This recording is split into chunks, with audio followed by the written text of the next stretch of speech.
Харуки Мураками гэж хэн бэ? Тэр бол дэлхийд алдартай Япон зохиолч бөгөөд түүний бүтээлүүд нь ихэвчлэн ганцаардлын тухай гардаг амьдралын утга учирыг хайж буугаар ихэвчлэн дүрслэгддэг.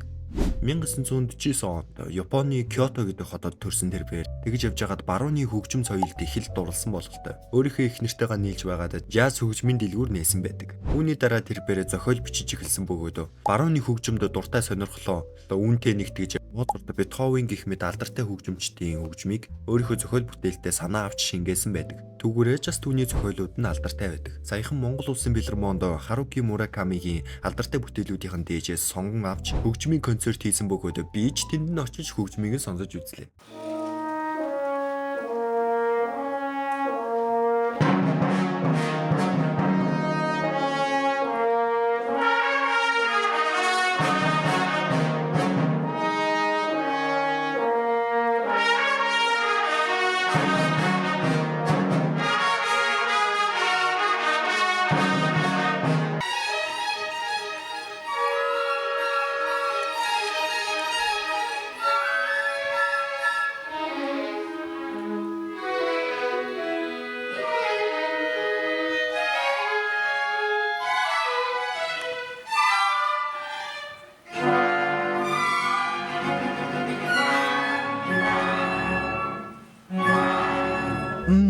So fantastic, bombastic гэж байгаа юм чинь анх удаага ийм хөгжим сонсно гэдэг бол миний хувьд бол үнэхээр гайхалтай байлаа. Нэрэл яг сонсоод байвал энэ хөгжим бүр үнэхээр гайхалтай, үзэсгэлэнтэй.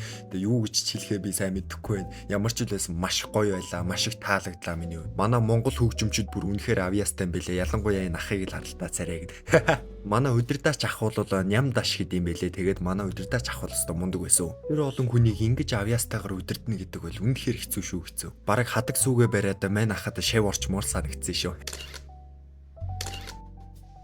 Энэ их ч айгүй хөөрхөн байгааз би уг нь хамт зураг даруулъя гэж утсан чинь чадаагүй л дээ. Зяз амьдрал нэг иймэрхүү. Би танарч жоохон ч ихсэн урлаг хөгжмийн талаар ойлголт өгч чадсан байх гэж найдаж байна. Би Мураками ахын зохиолыг нь уншиж үзэх гээд бүр хумыг нь худалдаад авчихсан. Танарч ихсэн хаяа нэг иймэрхүү юм үзэж хараад хөгжмийн концертын зэр үзүүл ерөн зүгээр л юм билээ шүү. Short vlog таалагдсан бол лайка дараад subscribe дараарай. Short vlog уу.